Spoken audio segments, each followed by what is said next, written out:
I mean, before that SDG came, there was a Millennium Development Goal, and he was the chairperson and chairman of the Millennium Development Goal from the Asian Development Bank for quite a long time, and also I mean the director, Prime Minister Office, and Secretary Finance. So when we are coming to the SDG, the biggest issue is the financing SDG. So every forum now people are talking about the financing, what can be the financing thing on the SDG, and he is being the finance secretary. All this is I mean joining all together. I am trying to make that, and I can share all of you that he was the advisors Center for Sustainable Development Goal under Government of Assam. So many more things, but there are numbers of speakers came, so I just stopped myself itself to invite him as a speaker. But as because of his keen interest, before we go for our regular speaker, I will, as it is inaugural session,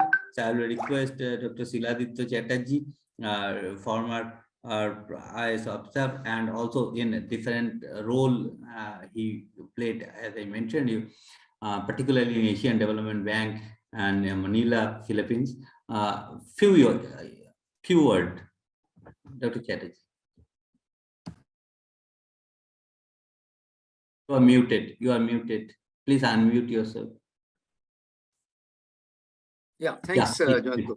Thanks, Jayanto. I was saying that I did not come here to speak, but to listen. But you have organized a very good session here. I can see there are a large number of participants who must be given time to speak. And I must thank our chief guest, Dr. Meenakshi Datta Ghosh, and our the first speaker from ILO who had come, who have graced the occasion. Just one thing, of course, Meenakshi has mentioned a large number of things that the government has done, but I would think one of the first things that on the agenda that remains to be done is reservation in Parliament. This was a very major program which was initiated but was not completed. So that is one. The other major problem that we face is violence against women right at birth. We have mentioned that. We still there are a large number of measures being taken to prevent that, but it still continues. So these are just two major illustrations of where we are still, and we have a long way to go. But anyway, I'm sure it is being looked into, and we will go forward but what is required is greater acceleration of these efforts. All right. Now, as far as finances is concerned, this is not so much a matter of finances. It is more of a matter of attitudes. And as Meenakshi mentioned, this is basically should be led not only by women, but also by men. And they should, and the entire society actually should be kind of play a very big role in this. Otherwise, this program will not succeed. So I don't want to say anything more. Thank you very much to everybody, and I wish you all the best. Okay. Bye. Thank you. Thank you very much. In fact, if you see that so many things are coming together everywhere, and people are talking on that. Even as I mentioned, that is the special group on G20 on the women issue that people are talking, and we were thinking on that specifically. So we'll move forward because our guests are there. They are waiting with their thought. And thank you very much, Meenakshi ma'am and Sheila. Thank you. Yeah. Both our President and Vice President. Thank you. Here. Thank you. Thank you. And now, as our this session, particularly the series on localizing SDGs, we started after COVID. So we thought, why not we start with the topic because the effect of COVID-19. Dr. K. Ramesh Kumar, are you there? Ramesh sir, good evening, sir. Yes, yeah. Good evening, sir. Good evening. Good. So, K. Ramesh Kumar is joining. He is Assistant Professor and Department of Economics and Rural Development, Alagappa University, Tamil Nadu. from India. So his topic will be on the effect of COVID-19 pandemic on the employment, wage, and gender equality in India. So hopefully, as we are little bit late, not that much, but till I will request you to finish it within 10 minutes, particularly clips of your topic on the recommendation and other aspect. So over to Dr. Ramesh Kumar. So thank you, Jayanta sir. My voice is audible to everyone? Yes, yes. Yeah, very much. Thank you so much. So now just I want to share my screen.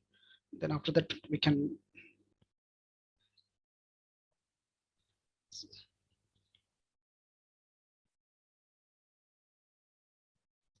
So my screen reached to everyone?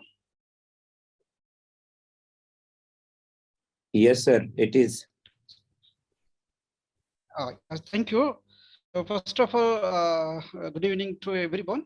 So on my, I must thanks to Jayanti sir for giving me an opportunity to present my views on gender equality in at the India level.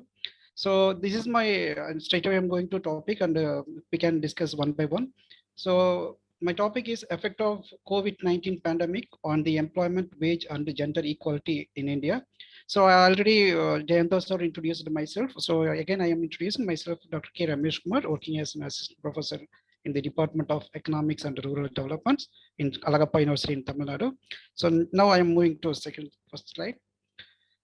So I will split in my presentation in three. So first one is gender equality, then gender equality and employment, and gender equality and wage. Okay, let us start with Mahatma Gandhi quote. So before going to that, so in global, nearly 50% of the women are in the total population. So in India also nearly 48 to 49% of the population, it is very close or equal to the men. But in the case of the women equality, the majority part of the things is women are inequality. So the quotes of Mahatma Gandhi, to call women the weaker sex is a libel. It is a man's injustice to women. So we are seeing in everywhere, the injustice to women are happening everywhere. For example, if you take into the employment, or if you take into the wage, or if you take into the social activities of women, the injustice are exist. So just I'm going to give you what are the things happening in the pandemics. So pandemic on the pains is, suppose if you take into the 2021 Google search, the most word in the word was searched by the Google is the coronavirus. So coronavirus have made two things. So one is the health crisis, normally fear, anxiety, and panic. Then economical losses, which economic losses means the loss of employment and the loss of wages. Then finally, human loss. So the coronavirus made, as on the data of in the COVID WHO, so as on 2023, nearly 66 crore infected and 6 crore human or losses at global level. And 5 crore are infected in India and 5 lakhs of human are losses in India.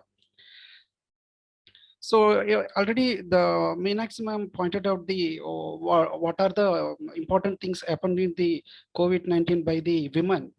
The same things I am also presented.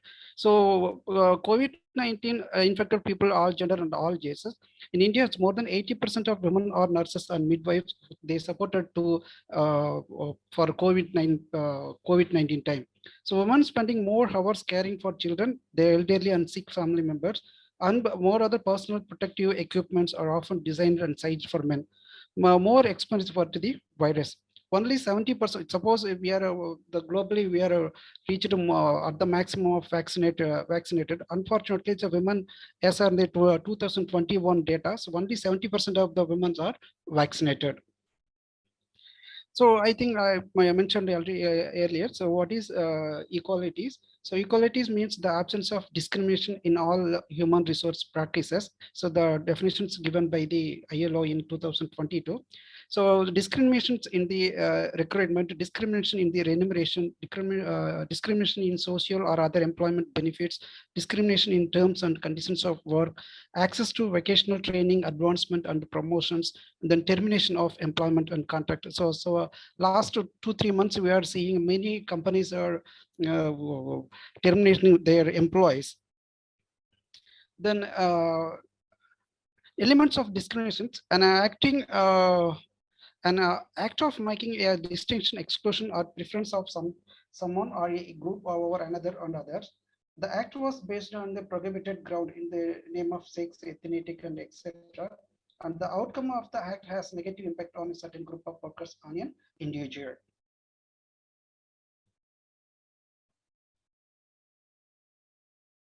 So according to Indian constitutional rights, so women are getting many positive supports from the Indian constitution. For example, if you take into the Article 15, no person shall be discriminated on grounds of religion, race, caste, sex, or place of birth. So Article 51A gives it is the responsibility of every citizen to renounce the practices derogatory to the dignity of women. Then Article 243T3 subsection of 3 gives 1/3 of the total number of seats in Panchayat and municipalities for women to be allotted by the rotation to a different constituency, including number of seats for women belonging to SC and ST categories. Then Article 243D subclasses 4T4, 1/3 of the total number of officers of chairperson in the Panchayat and municipalities at each level to be reserved for women. So almost in India and everywhere, so we are following these kind of things. Then if you take into the world gender equality in employment, so nearly 43.82% female are working in employment. For a male, it is 67.86. So still the women are earning less than 70% on the male. Okay. So I think these are the things. I can just skip in the okay, this is the employment, for example, during the pre-COVID, COVID-19 time and post-COVID time. So employment for male, there is no maximum changes. For example, in pre-COVID time, so 71% of the male are working in workforce. Then and the COVID time, which is straight declined to 37, and post-COVID, it's recovered. In the unemployment, if you're taking to the 6.2 and 6.1 in COVID time and 6.7 in post-COVID time. In the case of a female, the just to compare with the 71.2 and 10.9. Then again, if you take into the post-COVID time, the unemployment and employment is still is the problem to the women in the post-COVID time. So women more likely to lose employment compared to men. The burden of the domestic on the lack of fallback options for women is on the COVID-19 pandemic followed by the cost of living crisis have impacted on wages and purchasing power of across countries and regions. Negative global wage growth was recorded after 2009. So we know that the 2008 global faced by the financial crisis. So 740 million women working in the informal sector having their income fall by 60% during the first month of the pandemic. So in India, normally the pandemic started in the lockdown started in the end of March and the beginning of April 2020. So from that informal sectors were severely affected, particularly the women categories are affected more. So men earn 82% of the labor income, whereas women earn just 80% of income. So this is the statement given by the World Inequality Report in 2022. So these are our in post-COVID time. The government of India and the government of Tamil Nadu takes many steps to giving the equality to women to meet the COVID-19 losses. So in India, Mahatma Gandhi National Rural Employment Guarantee Act gives some help supposed to reduce the gender pay gap both directly and indirectly. So the statement is given by the ILO 2022. In 2017, the government amended the Maternity Benefit Act. So now in almost every state's giving their maternity leave for women almost 1 year with a paid salary in formal sector, particularly in government sector, but informal sector is costed. Then Tamil Nadu government gave free bus services introduced in 2021. So nearly this support give to women empowerment and women employment. So nearly 71% of the rural women are benefiting from this scheme. And also Tamil Nadu government introduced 1,000 rupees 1,000 per month for women children. Girls for higher education or at the college level and university level. So that this gives the women enrollment in the higher education level. So we all know that Tamil Nadu government more than 50% of the gross enrollment rates in the higher education. And also Tamil Nadu government framed a new policy for women in 2020 regarding the no hunger, equal wages and access to credit. So access to credit in the Tamil Nadu government doing self-help groups scheme. So through that schemes providing many employment opportunity and self-employment or self-entrepreneur opportunity to the women to reduce the inequality in society. Then this is my last slide. So I'm going to just conclude these things. The overall concludes that there has been a marginal decline in discrimination, then the overall impact of the pandemic has been severe in urban areas due to the national lockdown, bringing urban business to a grinding halt. The percentage of the unemployed rose from 15% to 50% within a period of 3 months. Active enforced legislation for the protection and the right to equal wages and work to actively increase the participation of women in the workforce, including encouragement in pay, upskilling, job preservation, easy return to work options, particularly after maternity and the option to work from home, so wherever it is possible. So I think in futures we will meet zero gender inequality and actions taken for 100% gender equality. So thank you.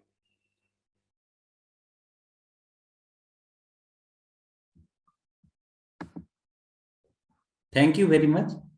You can stop sharing. In fact, I mean, it was good that you come to the point very fastly and within time. That is important. But we have taken a lot of key things and that what happened to gender issues after COVID, the effect of COVID that you have pointed on very nicely, particularly the state specific. So thank you very much for joining. And